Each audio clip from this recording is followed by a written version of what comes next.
Thank you. Senator Husted. Thank you, Chairwoman Capito. Mr. Wright, thank you for being with us today. Good morning.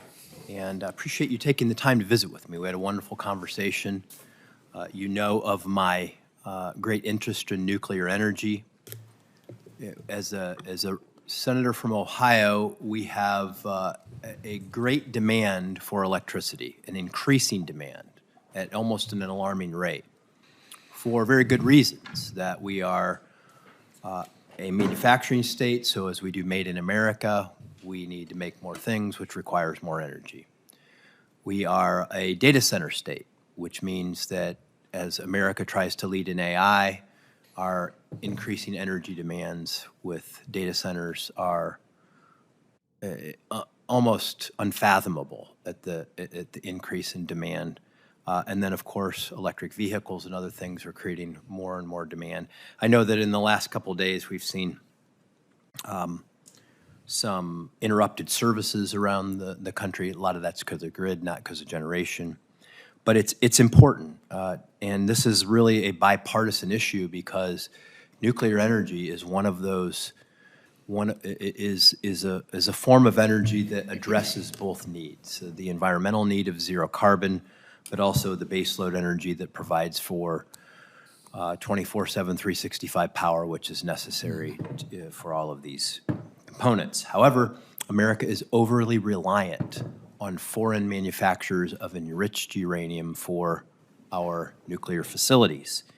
We have the only American-owned uranium enrichment company in Portsmouth, Ohio, or at the Piketon plant, or at the Portsmouth plant in Piketon, Ohio. And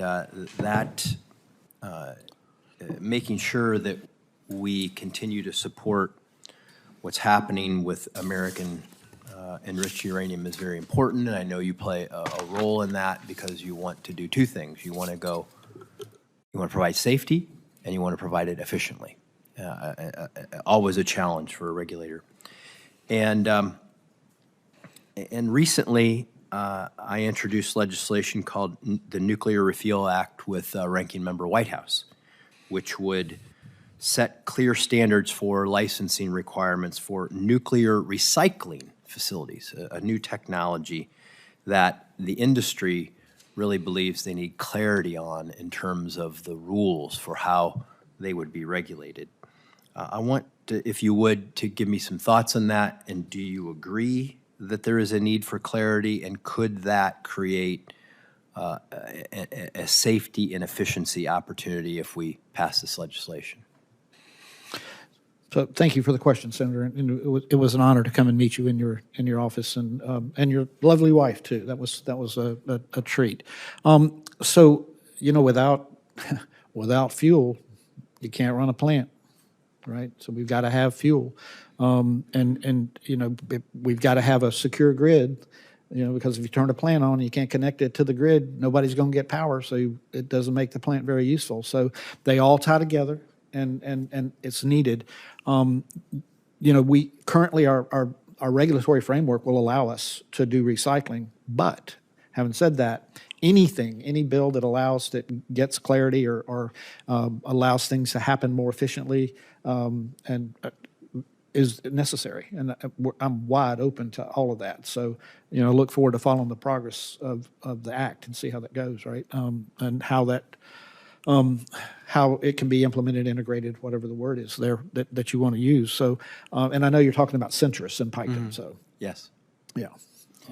Well, I'll just follow up with that. In your experience, you've had experience in this role. You're not new to the job.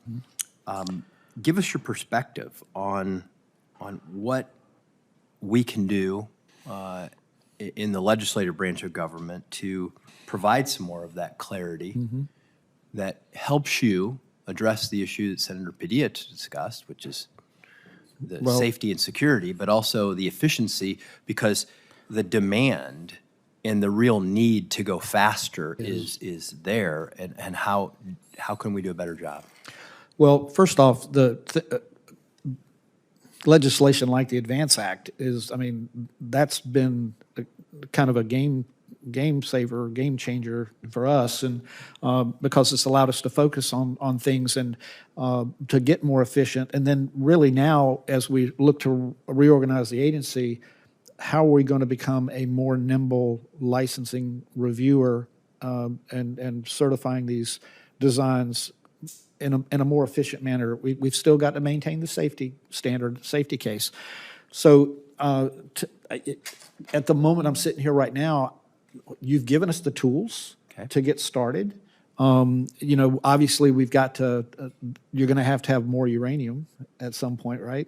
Yes. And I know that the Congress is working on ideas there. I know that we've got strong technical expertise within the agency. We're going to be able to do the reviews and the licensing of these facilities. And we're going to be able to, using your hiring and retention tools that you gave us in the Advance Act, we're going to be able to get the talent that we need if there's a gap.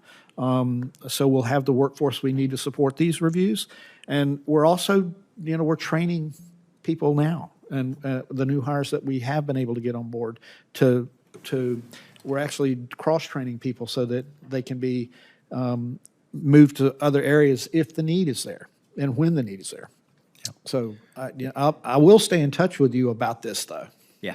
Thank you. And I'll just in closing want to add that one of the things that if we're going to do more Made in America, one of the things that's essential for our economic and national security is enriching our own fuel for these facilities, and I hope we can get more of that done domestically. Thank you, Chairman Capito.